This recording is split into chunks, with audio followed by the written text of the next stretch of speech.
নমস্কার বন্ধুরা, আপনারা দেখছেন পিএ নিউজ পয়েন্ট। এই মুহূর্তে আবহাওয়ায় গুরুত্বপূর্ণ আপডেট। এপিএর শেষ সপ্তাহে গরমের দাবদাহ বেরিয়ে চলছে। গরমের নাজেহাল অবস্থা থেকে মুক্তি কবে জানিয়ে দিল আবহাওয়া দপ্তর। কলকাতা সহ দক্ষিণবঙ্গ জুড়ে কালবৈশাখী পূর্বাভাস রয়েছে। রবিবার থেকে দক্ষিণে একাধিক জেলায় শুরু হতে পারে বৃষ্টি। হাওয়া অফিস সূত্রে খবর, রবিবার থেকে মঙ্গলবার কালবৈশাখীর সম্ভাবনা দক্ষিণবঙ্গে একাধিক জেলায়।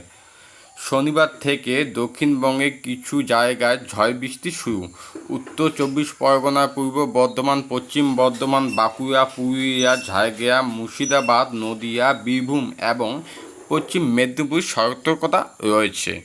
কলকাতা, হাওড়া, হুগলিতে বজ্রবৃষ্টি সম্ভাবনা। 30 থেকে 40 কিলোমিটার বেগে দমকা হাওয়া বইতে পারে। সোমবার থেকে মঙ্গলবার ঝড় বৃষ্টির প্রভাব বেশি থাকলেও বৃহস্পতিবার পর্যন্ত বিক্ষিপ্তভাবে ঝড় বৃষ্টি চলবে দক্ষিণবঙ্গে প্রায় সব জেলাতেই।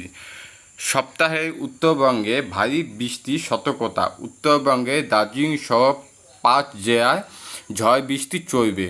30 থেকে 40 কিলোমিটার গতিবেগে বজ্রবৃষ্টি সহ বৃষ্টি।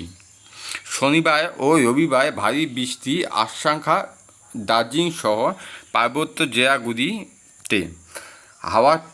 হাওয়ার অফিসের পূর্বাভাস মতো উত্তরবঙ্গে তাণ্ডব দেখাতে শুরু করেছে কালবৈশাখী।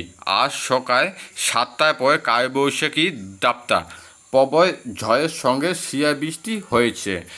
ঝড়ের বেগে গাছ ভেঙে আলিপুরদুয়ার শহর থেকে জাতীয় সড়কের সংগঠনকারী রাস্তা বন্ধ হয়ে গিয়েছে। জয়দাপাড়া জাতীয় উদ্যানে একাধিক বড় গাছ উপড়ে পড়েছে।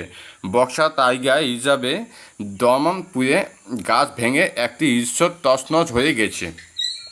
উত্তর প্রদেশে থেকে দক্ষিণ বাংলাদেশে পর্যন্ত নিম্নচাপ অক্ষরেখা, যা গাঙ্গেয় পশ্চিমবঙ্গের ঝাড়খণ্ডের উপর দিয়ে গেছে।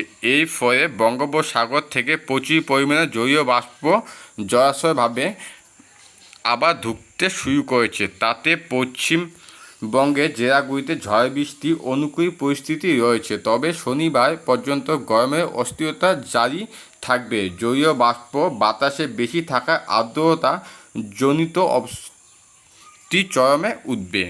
শনিবার সকালে কলকাতার নিম্নচাপ তাপমাত্রা 27.8 ডিগ্রি সেলসিয়াস, যা স্বাভাবিক তাপমাত্রা থেকে 1.6 ডিগ্রি বেশি।